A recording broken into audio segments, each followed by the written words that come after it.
Hello everyone. हमारा जो last topic चल रहा था audit in relation to cases of fraud and corruption, वही हम इस वीडियो में कंटिन्यू करेंगे। Let's start. हम पढ़ेंगे अपेंडिक्स ए। इसमें हम पढ़ेंगे जो गुड्स और सर्विसेज के कॉन्ट्रैक्ट्स होते हैं उनमें किस किस टाइप के फ्रॉड या करप्शन हो सकते हैं। First one is bribery and kickbacks.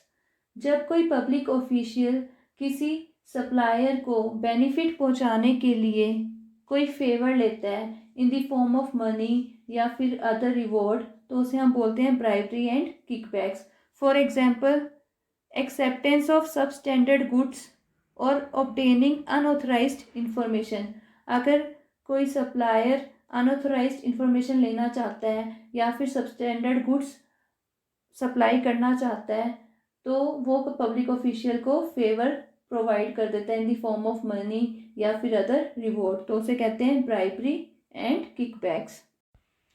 Next is changes in original contracts.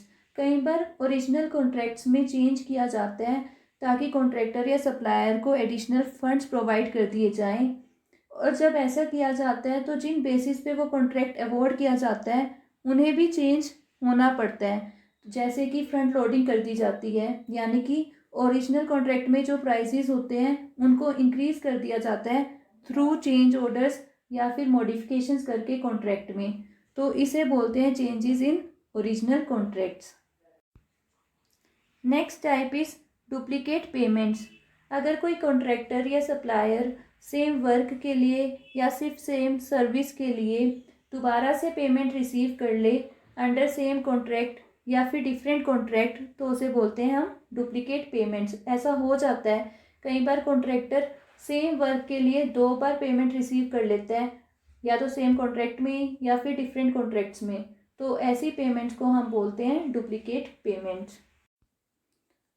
Next term is collusive और कार्टेल बीडिंग। इसमें क्या होता है, बहुत सारे कॉन्ट्रैक्टर्स या सप्लायर्स मिलकर के ग्रुप बना लेते हैं जिसे हम कार्टेल बोलते हैं, और फिर वो गुड्स और सर्विसेज के हायर रेट फिक्स करते हैं, तो उसे बोलते हैं हम कोल्यूसिव और कार्टेल बीडिंग। जानबूझ करके वो गुड्स या सर्विसेज को हायर प्राइस पे फिक्स करते हैं और फिर सप्लाई करते हैं।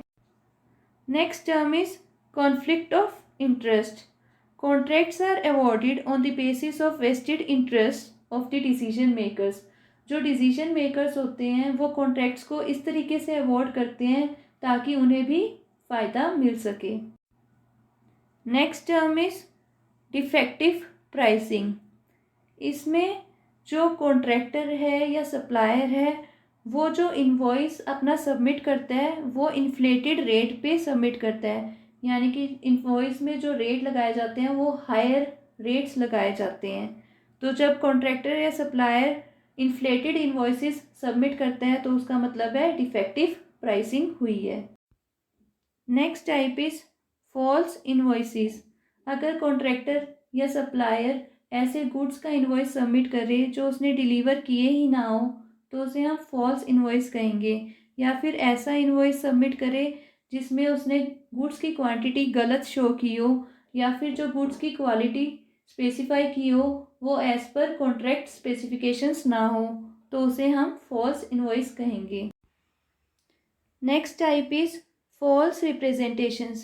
अगर कॉन्ट्रैक्टर गलत रिप्रेजेंटेशंस देता है, जैसे गुड्स की झूठी स्पेसिफिकेशंस बताता है या फिर अपनी सर्विसेज प्रोवाइड करने की एबिलिटीज़ को गलत तरीके से रिप्रेजेंट करता है, तो उसे बोलते हैं false representations. Next type is splitting of purchases. कई बार क्या होता है, जब गुड्स या सर्विसेज की परचेजेस करनी होते हैं तो परचेज की अमाउंट इतनी ज़्यादा होती है कि उसके लिए या तो ओपन कंपटीशन कराना पड़ेगा या फिर हायर अथॉरिटी का अप्रूवल लेना पड़ेगा। तो ऐसी सिचुएशन से बचने के लिए ऑफिशियल्स क्या करते हैं, वो अपने परचेजेस को स्प्लिट अप कर देते हैं। जैसे मान लो किसी डिपार्टमेंट ने 1 लाख का मटेरियल खरीदना है और रूल है कि अगर 1 लाख का मटेरियल खरीदना है तो आपको ओपन कंपटीशन से खरीदना पड़ेगा या फिर हायर अथॉरिटी का अप्रूवल लेना पड़ेगा। तो वो क्या करेगा, ऑफिशियल जानबूझकर 1 लाख के मटेरियल को एक साथ नहीं खरीदेगा बल्कि 5 ऑर्डर्स में खरीदेगा, यानी कि अपनी 1 लाख की परचेज को वो स्प्लिट अप कर देगा इन 5 परचेजेस। वो क्या करेगा, 20,000 के 5 ऑर्डर्स में अपना मटेरियल खरीदेगा, ताकि उसे हायर अथॉरिटी का अप्रूवल ना लेना पड़े या फिर ओपन कंपटीशन ना करवाना पड़े। तो है तो एक टाइप का फ्रॉड। तो ये क्या है, splitting of purchases. Next is Phantom contractor. अगर परचेजेस किसी फेक कॉन्ट्रैक्टर या सप्लायर से किए जाते हैं तो उसे बोलते हैं फैंटम कॉन्ट्रैक्टर। ये याद रखना, क्वेश्चंस पूछे जाते हैं एग्जाम में। Next type is pilferage of public assets. अगर कोई ऑफिशियल पब्लिक एसेट्स की चोरी कर ले या फिर पब्लिक फंड्स का यूज़ करके ऐसे गुड्स या सर्विसेज परचेज करे जो उसके पर्सनल यूज़ के हों, उसे बोलते हैं pilferage of public assets. Next is tailored specifications. जब किसी कॉन्ट्रैक्ट की स्पेसिफिकेशंस और टाइम लिमिट्स को चेंज किया जाता है या मैनिपुलेट किया जाता है किसी पर्टिकुलर कॉन्ट्रैक्टर या सप्लायर को बेनिफिट देने के लिए, तब हम उसे टेलर्ड स्पेसिफिकेशंस कहते हैं। Last is supply orders.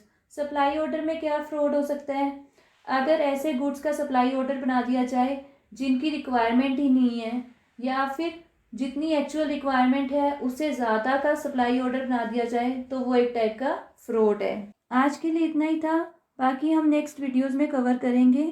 Thank you.